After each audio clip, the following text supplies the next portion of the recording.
किस तरह से पार्टी संगठन को मजबूत करने के लिए बैलेंस आपने बनाया है? निसंदेह हमने पूरे राज्य से सभी वर्ग, हर एक समाज के लोगों को एकजुट करने का, पार्टी में लाने का प्रयास किया है और हम लोग सफल दिखे हैं। हर एक वर्ग, हर एक समुदाय की भागीदारी है। झारखंड राज्य के हर एक प्रमंडल की भागीदारी है, हर एक जिला की भागीदारी होगी। तो हमने उन सारी चीज़ों को भौगोलिक दृष्टिकोण से, सामाजिक दृष्टिकोण से, हर एक दृष्टिकोण से हम लोगों ने प्रयास किया है कि अपने संगठन में उनको दायित्व दें और उनके कर कमलों से, उनके कार्यों से इस पार्टी का व्यापक विस्तार पूरे राज्य में हो, ये हमारा प्रयास रहेगा। आगे किस तरह की रणनीति है झारखंड को लेकर, क्योंकि चुनौती बहुत सारे हैं संगठन में? निसंदेह चुनौतियां बहुत सारी हैं और जनता के साथ रहेंगे तो जनता निसंदेह मत के रूप में अपना आशीर्वाद देगी ही। तो हम लोगों की प्राथमिकता है कि जनता के साथ, उनके मुद्दों के साथ, उनकी समस्याओं के साथ हम लोग डटे रहें, खड़े रहें, ये हमारी प्राथमिकता है। जयराम जी, आप बताइए, भाषाई आंदोलन को लेकर आप पहुंचे हैं और यहाँ तक आए हैं और मन से भी भाषाई आंदोलन को लेकर पहुंची और वो अभी है जिस तरीके से, क्या लगता है आपको? देखिए, भाषा का अपना एक पहचान है, वो संस्कृति का आधार है, एक व्यक्ति की पहचान और अस्तित्व का आधार है। तो निसंदेह हर एक व्यक्ति की अपना भाषा होती है, लेकिन इसका मतलब नहीं कि हम लोग किसी की दूसरी भाषा का अपमान करते हैं। हम बस ये चाहते हैं कि हमारी भाषा और किसी भाषा का प्रतिस्पर्धा ना हो। सबकी अपनी अपनी जन्मभूमि है, अपना क्षेत्र है, उस क्षेत्र के हिसाब से वो कानूनी रूप से फले फूले। बाकी बोलने की आज़ादी, कहीं रोक टोक नहीं है। आप पंछी आसमान में गुनगुना रहे अपनी भाषा में, किसी ने रोका नहीं है। देखिए, जिस तरह से आजसू पार्टी का एक टैग लग गया था, लोग बोलते थे, कई चुनाव जाते थे कि महतो का पार्टी बनकर रह गया है, उस टैग को आप तोड़ने के लिए आगे क्या करेंगे? देखिए, हमें लगता है कि हम जिन मुद्दों के साथ आगे बढ़े हैं, वो विस्थापन का हो, नियोजन का हो, स्थानीयता का हो, करप्शन का हो, आम लोगों की ज़रूरत से जुड़ा हो, वो जाति से ऊपर का मुद्दा है। तो निसंदेह लोग अब जाति की नहीं, रोटी की बात कर रहे हैं और जो उनके रोटी के साथ खड़ा हो रहा है, जनता उन्हें अपने नेता के रूप में स्वीकार कर रही है। 1 साल हो गया, आज अधिवेशन मना रहे हैं, क्या खोया, क्या पाया? जी, बहुत सारी चीज़ों को खोया और बहुत सारी चीज़ों को पाया है। उसके लिए एक बहुत बड़ा चिंतन मंथन करेंगे, तभी सारी चीज़ों का निष्कर्ष सामने आएगा। किन मुद्दों को लेकर अब आगे बढ़ेंगे? स्थानीयता का मुद्दा है, नियोजन का मुद्दा है, विस्थापन का मुद्दा है, भाषाई पहचान का मुद्दा है, युवाओं के रोजगार का मुद्दा है, किसानों की ज़मीन का मुद्दा है, मजदूरों का समान वेतन का मुद्दा है। वो सारे मुद्दे हैं जिनके साथ हम लोग आगे भी बढ़ रहे हैं और अभी भी वर्तमान में है। लगातार हम लोग आंदोलनों के माध्यम से, प्रदर्शन के माध्यम से, कार्यक्रमों के माध्यम से उनके साथ खड़े हैं, डटे हैं। एक चीज़ बताइए, जिस तरह से सरकार ने अटल क्लिनिक का नाम बदलकर मदर टेरेसा क्लिनिक रखा है, इसमें काफ़ी विवाद हो रहा है। भाजपा का कहना है कि अटल जी ने राज्य को अलग किया था, लेकिन उनका नाम हटाया गया। इसको किस रूप में देखते हैं? देखिए, अगर अटल क्लिनिक के नाम से था तो वो भी इस देश के एक बहुत बड़े राजनेता रहे हैं। तो निसंदेह राजनीतिक विचारधारा भिन्न सा हो सकती है, लेकिन अगर उनके नाम से क्लिनिक था तो आपत्ति नहीं। हाँ, ये बात है कि उनके ही कालखंड में भारत से, जब वो भारत के प्रधानमंत्री थे, झारखंड आज अलग हुआ है, लेकिन झारखंड अलग वास्तव में यहाँ के आंदोलनकारियों ने किया है।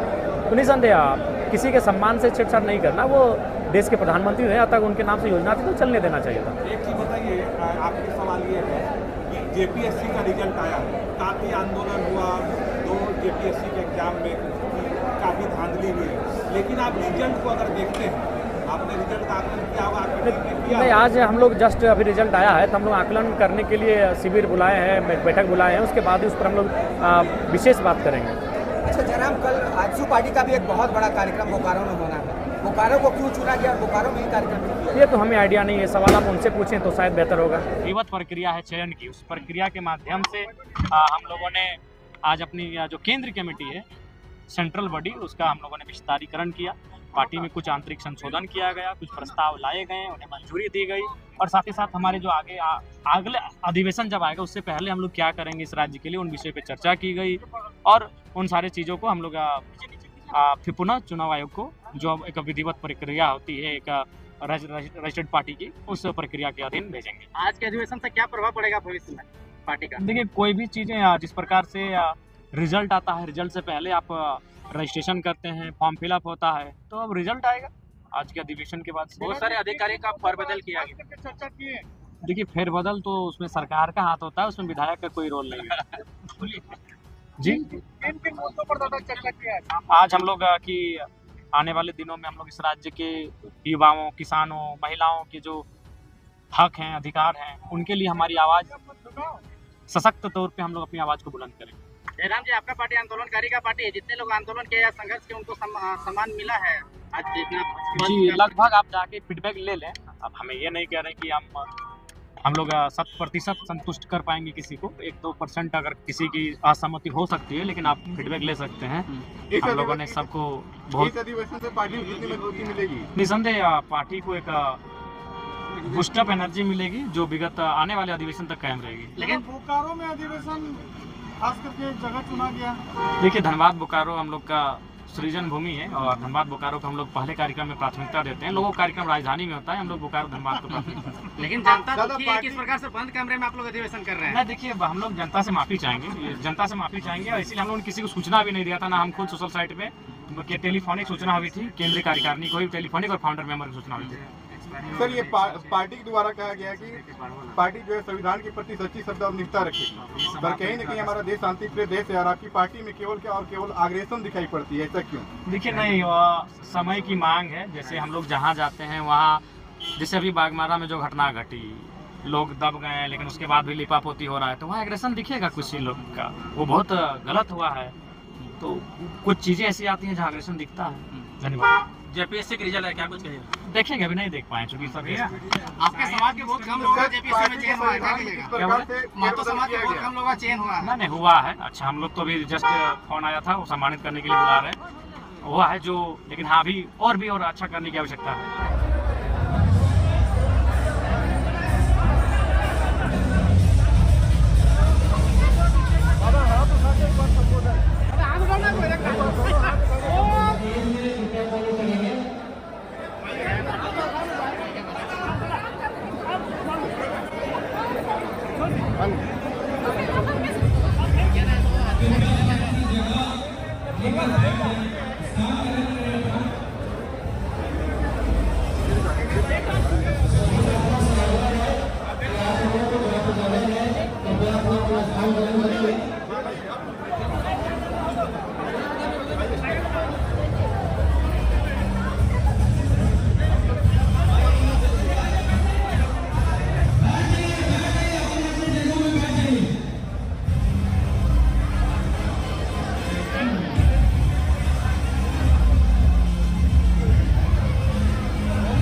महिलाओं को थोड़ा जगह देंगे।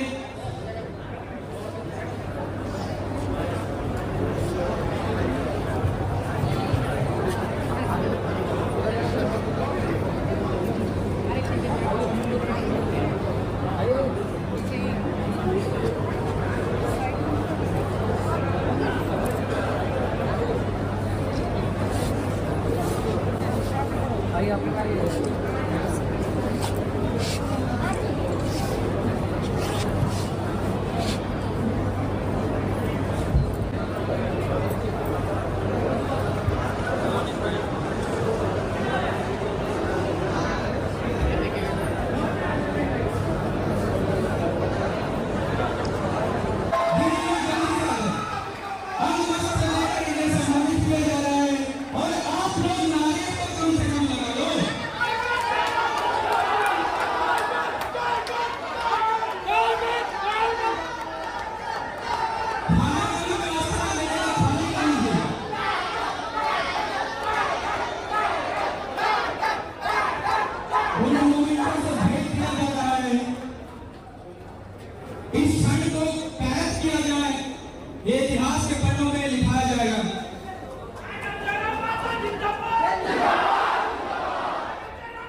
हमारा उद्देश्य का सीएम कैसा हो